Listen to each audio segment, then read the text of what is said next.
I'd like to introduce Glen Hill.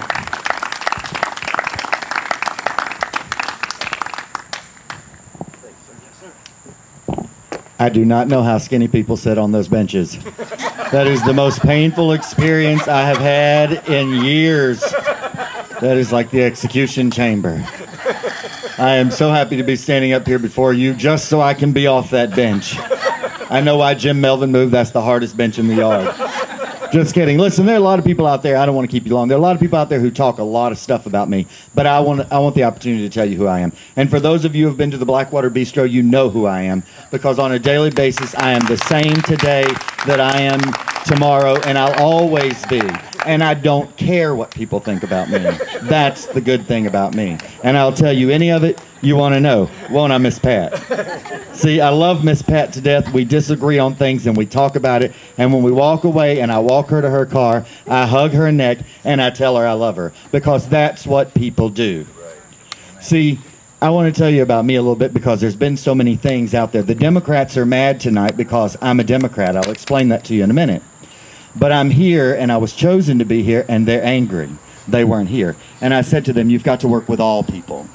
You see, I was born at Santa Rosa Medical Center, and because Dr. Holly couldn't be there, Dr. Timms had to deliver me with a broken collarbone and jaundice. And I was taken right back out to the country where my family lives between Allentown and Berrydale, where Van Jernigan Road is, right across the way, and that's where I grew up. My grandfather and my grandmother worked very hard. My grandfather drove a road grader for the county, and my grandmother cooked just as hard as she could, and she worked as a nurse in Jay at the hospital and then in Milton. She worked with Dr. Timms at Milton Hospital for a while, and she was one of those women that was about as ornery as anybody I've met on this campaign trail. But she told me every day, don't you ever veer from who you are. My grandfather, one of my favorite people in the world, and the man that I looked up to because he was the father figure in my life. He died when I was 11 from cancer. But I remember so many Saturday mornings either pushing the lawnmower with him, cutting grass because we didn't have a riding lawnmower, or with the push plow, holding on to that center plow. And he would tell me all kinds of things about what to grow up to be and what not to be. And I listened to those, and I believe in those things. When I left the area, so you can imagine, I went to Allentown High School, Shamuckla Elementary when the consolidation came, and then back to Central. In fact, Chad Rowell, who's the principal, or assistant principal at Milton High School, and I grew up together, went to school together. We were in the same grade. But then I left and I went to a Baptist college. Now this is where you're going to really get shocked, so just hold on. Went to a Baptist college called the University of the Cumberlands in Williamsburg, Kentucky. Went to a couple other schools, graduated, and the Southern Baptist Convention called and said, we would like for you to come and serve a 2-year tour as a Southern Baptist missionary to the Olympics in Atlanta. And I thought, this is going to be awesome. So I went and worked at the Olympics in Atlanta, and at the same time, Pam Kilmartin was working there. And if you know Pam Tedesco, Alan and Bud Lana's daughter, she was working there. Well, anyway, years went along. I came back here. I worked at Berry Hill Elementary with the hearing impaired students over there. And then I decided, like so many people, that I needed to move out of here to find a good job. And it just kept tugging at my heart that I wanted to come back to Milton because my parents were aging, my nieces and nephews were growing up without me, and I wanted to see all of that take place. And I didn't want to deprive my parents of not having me around, or me in their older years to get to hang out with them. So I came back, and my parents fought me on that. They said, you are absolutely crazy. There are no jobs here. And I said, you know what, we'll make something work. And that's when I met Pam and Paul, and they had the bistro. Now, contrary to popular belief, Gary Pruitt did not start the Blackwater Bistro. He bought the building, and had they not bailed him out of financial ruins, it would have been gone today.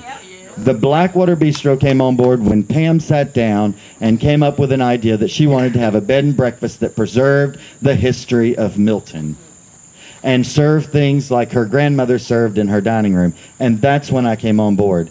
And together we have built the Blackwater Bistro to what it is today. We've been given the opportunity for over 100 people to work in our restaurant.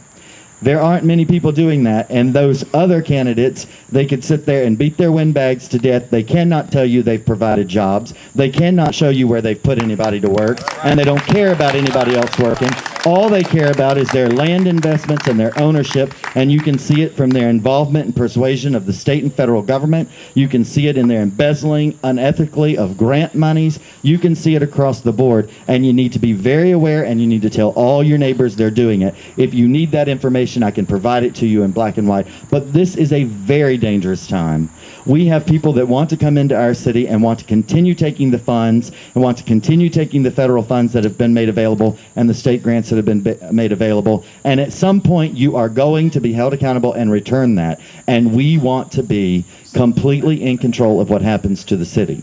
See, when you take so many handouts, which I do not believe in, shocker for a Democrat, remember I'm an old Southern Democrat, you then have to pay the piper. Right. And you've got to give back.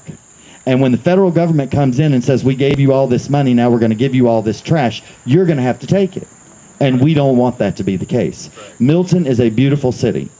I live in the 3rd Ward out near the hospital, and I work in the 1st Ward downtown with Blackwater Bistro. I hear these windbags talk about all the things they're doing in town, and I say to them, show me where you're building a business that employs people. They can't do it. But I can show you the thousands of hours that I've sat up at night worried about whether I was going to pay payroll, who I was going to give insurance to, how I was going to divide up the little bit left over for Christmas bonuses, and all of those kinds of things. And in the meantime, still partnered with Paul and Pam to stick the shovel in the dirt where we're going to be building another restaurant for more people to work in Milton. And what's aggravating, and you may ask, Glenn, why did you get into politics? Because let me tell you, my family had a cousins reunion this week where all the cousins came together, and they were like, are you sure? You've never really been one to hold your tongue. And I'll tell you, yes, you're exactly right. But it's time that people who put their money where their mouth is get in there and help others go to work, because people want to work. They want to support their families. They want to retire. They want to invest in our area. And these other people who are not from here, who have no attachment to our county or our city, want to take. But I don't see them investing back. And when you look at this DOT project, oh, move it down here, put this road down here so we can sell you the land that we bought back, that they got off of grant money that you and I as taxpayers put up. They want to sell it back to you twice. If that ain't double dipping, I don't know what is. And let me tell you something. We better not sit in yards around our community and not do something about it. There are a lot of people who won't vote for me for a lot of, I ain't done. For a lot of reasons, and that's fine. I would rather you tell me you don't want to vote for me and vote for somebody else, but you're going to hear the truth from me on a daily basis. We may not always agree, and you may not always like it, but I will tell you this. If I can't hug your neck when we walk away, it's your character flaw, not mine. And I'm going to conclude because I'm the last person up here, so I get to do the inclusion on this. Let me tell you something. I believe in working with a good team, and I hire every single person that works at my restaurant, and I hire good people. And if you've been there, hopefully you've enjoyed it, and if you haven't, you need to come. But I joined this team, or I decided that I was going to come and support the other candidates because of this. You show me a mayor in a town this small who's balanced a budget for 20 years and built all these buildings, and I'll give you that money back. No one has done that.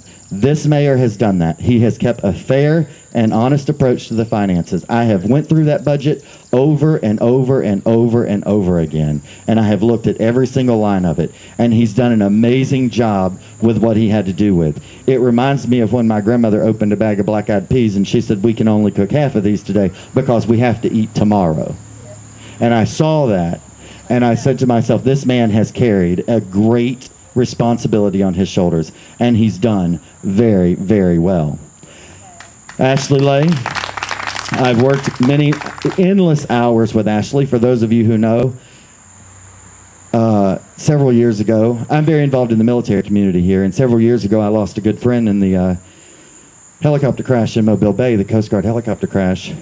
And from that, to bring more people downtown, which he enjoyed and loved the riverfronts, I started the Thomas Cameron Memorial Foundation, and we do a 5K every year. And now we've brought over 2,000 people to come and run this event, and 1,000 others to support the event. And we have all these families who have lost their loved ones in the line of action that have been killed to come down to Milton. And the mayor and I and several others go out and support them and let them know they always have a home in Milton. Many times it's the last place they saw their loved ones, and we always want to be that open door to them. But Ashley has worked with me on that project. Endless nights up making labels, putting bags together, producing shirts for these runners that say Milton, Florida on it. So when they go back to all 50 states, 5 countries, and 2 American territories, Guam and Puerto Rico, that's where they came from this year, they can always take a little piece of Milton back with them. And they always know that Milton is a home that they can always come back to. And that's what we want them to know. Brian Key, I've gotten to know him a little bit. I believe in his heart. I believe that he has a focus to protect Milton and to make sure that it doesn't become the run-of-the-mill place that people are just sucking out of. And then Jimmy Messick, I'm a small business person, and he's a small business person. And I'll tell you this, when you get a small business person who counts beans and pinches pennies, you got a good person on your hands, because they can make it succeed. And I thank you so much for inviting me. I know it was an off-stroke. Many of you were wondering why in the world did they invite him. But here I am, and I will promise you this. What I tell you today, I will always tell you, and I will never change my opinion on any of those things. Because we can work together as a team, and we can disagree. But when we're not in unity is when there's a problem. And let me tell you, it was said best by simply saying this: we are one nation, under God, indivisible, not separated, with liberty and justice for all. Thank you so much for being here.